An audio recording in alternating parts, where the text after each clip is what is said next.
ऐसा प्रकाश भैया लखनऊ में मिले तो बता रहे थे कि महाराज श्री मैं प्रतिवर्ष अनुष्ठान करता हूँ श्री महाराज जी के सानिध्य में।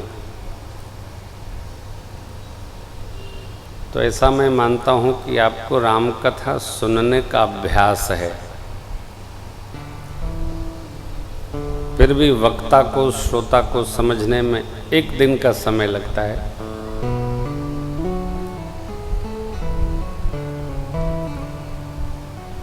भगवान की प्रत्यक्ष लीला 13 वर्ष जिस पावन भूमि पर रही चित्रकूट, उसके बहुत निकट हैं आप, तो निश्चित रूप से मेरे से अधिक आपको कंठस्थ होगा मानस। ये भूमि का प्रताप है।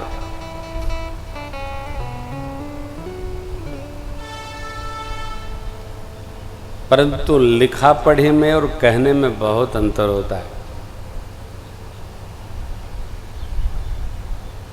सभी ग्रंथों में ये लिखा है कि धर्म क्या है,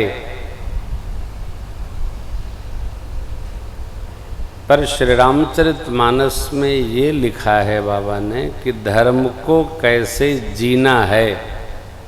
ये मूल अंतर है। सभी सद्ग्रंथ सुनिए, पढ़िए, पढ़ाइए, सुनाइए। श्री रामचरितमानस जी में ऐसी कथा है। किसकी कथा है? मेरे राम जी की और राम जी के अंशों की। यह कथा कैसे रहना है, श्रद्धेय मनु जी की प्रार्थना पर भगवान अवतार लिए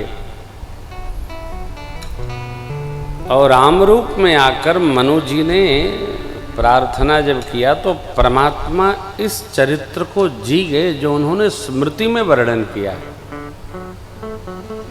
भगवान श्री कृष्ण गीता जी में कहते हैं, मैं उत्तम पुरुषों में राम हूं, जो मर्यादा रक्षा कर दिया वही सर्वमान्य। अपनी बात को विद्वान विविध प्रकार से कहते हैं। इस महाकाव्य में 7 कांड हैं जो 700 पान हैं। आज है रविवार।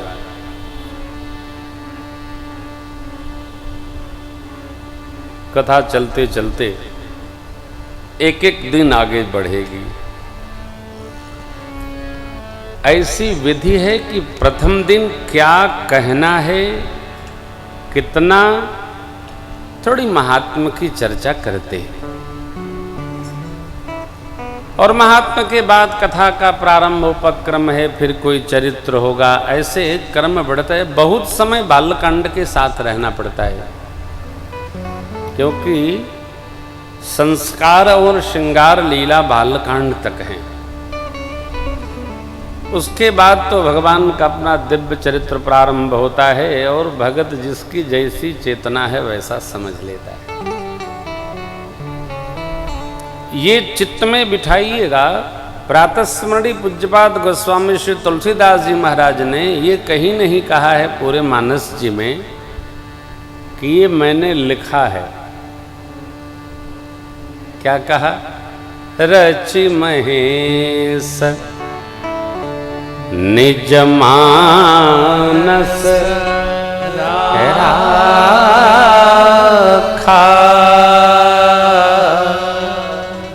अपाई सुसमय शिवासन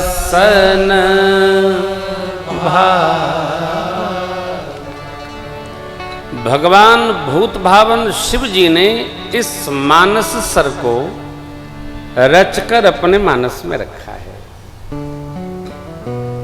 उत्तम समय पाकर, उत्तम समय कब हो?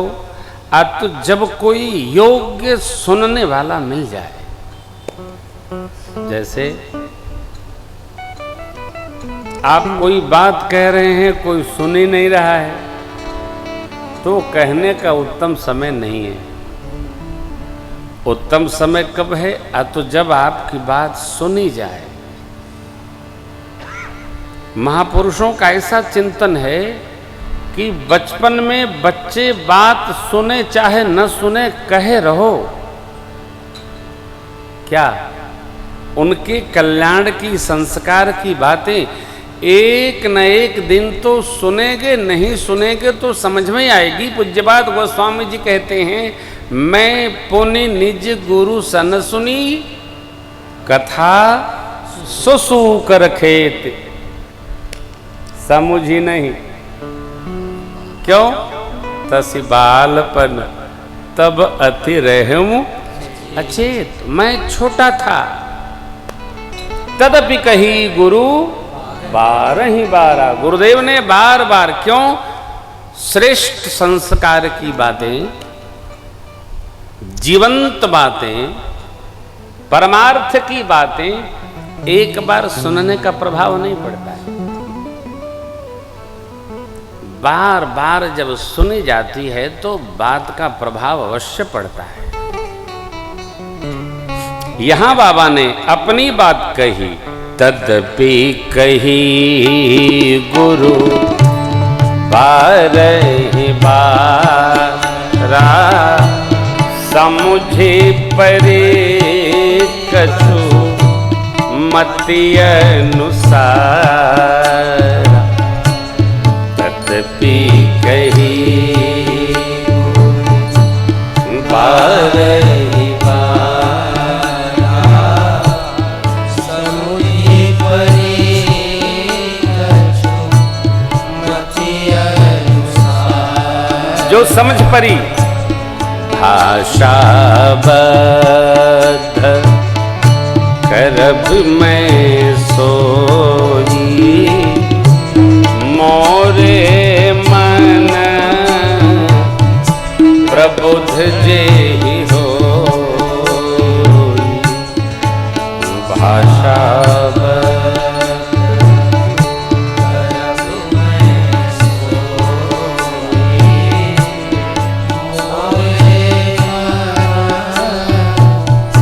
प्रबुद्ध जेहि होई। भाषा यद्यपि गुरुदेव भगवान ने बार बार कही, गुरु जी ने तो बहुत कही,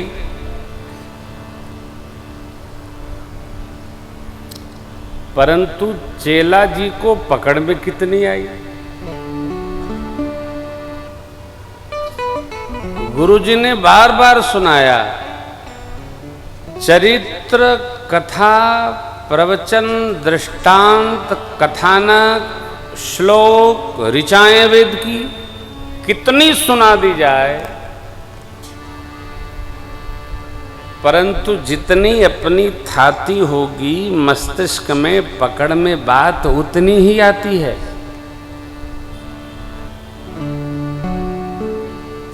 मैं जगत का जीव हूं,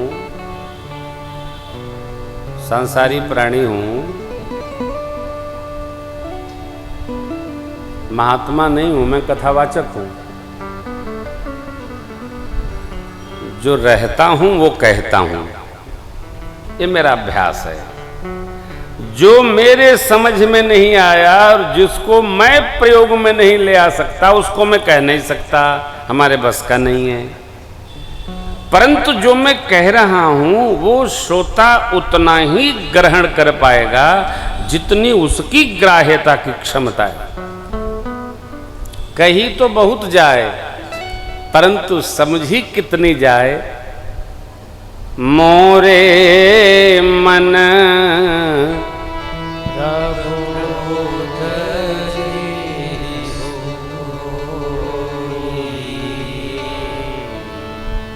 जितनी ग्रहण की क्षमता है माई बाप उतनी ही हमसे ग्रहण हो पाएगी। मानस पूज्यपाद गोस्वामी जी कहते हैं भगवान शिव की कृपा है।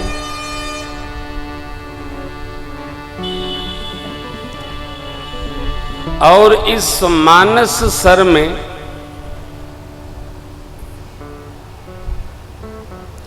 चार घाट हैं।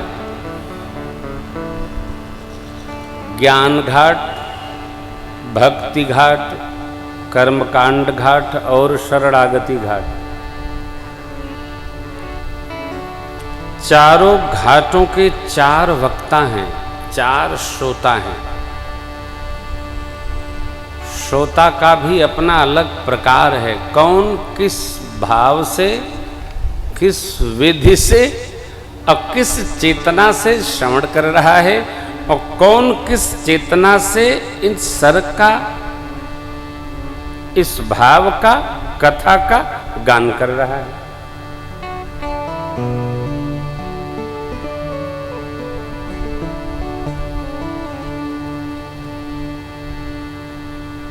ज्ञान घाट पर भूत भावन भगवान भोलेनाथ बैठकर मां भगवती पार्वती जी को कथा सुना रहे हैं कैलाश के दिव्य शिखर पर।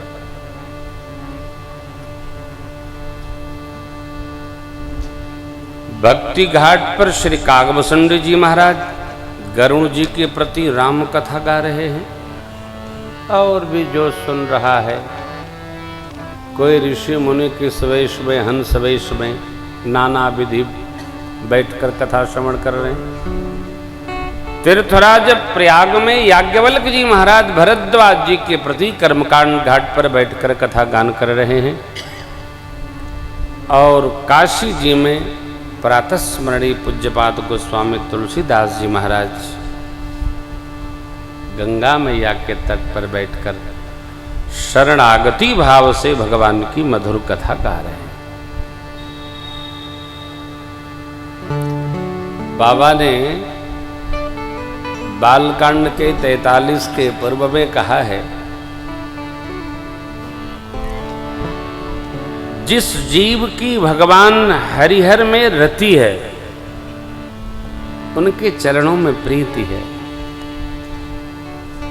मति में कुतर्क का वास नहीं है। ऐसा क्यों हो गया? भगवान को वैसा कदापि नहीं करना चाहिए। कैसा करना चाहिए? तो जो पूछ रहा उससे पूछ के करना चाहिए।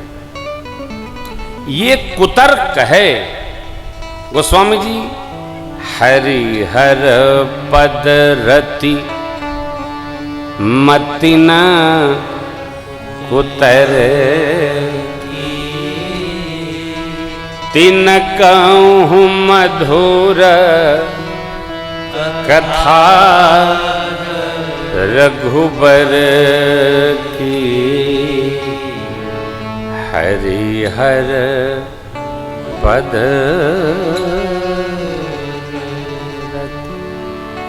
भगवान श्री हरि और भगवान शिव जी के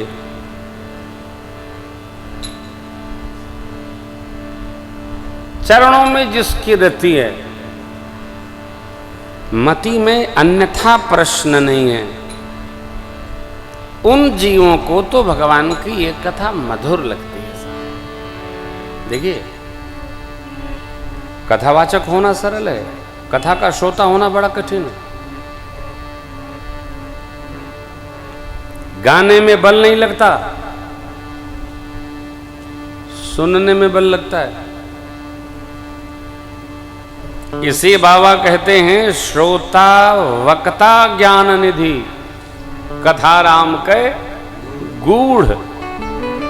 वक्ता होने में कोई कठिनाई नहीं, बोलना ही तो है। प्रसंग कंठ में लिया और बोलने लगे, परंतु श्रेष्ठ श्रोता होना बहुत कठिन है।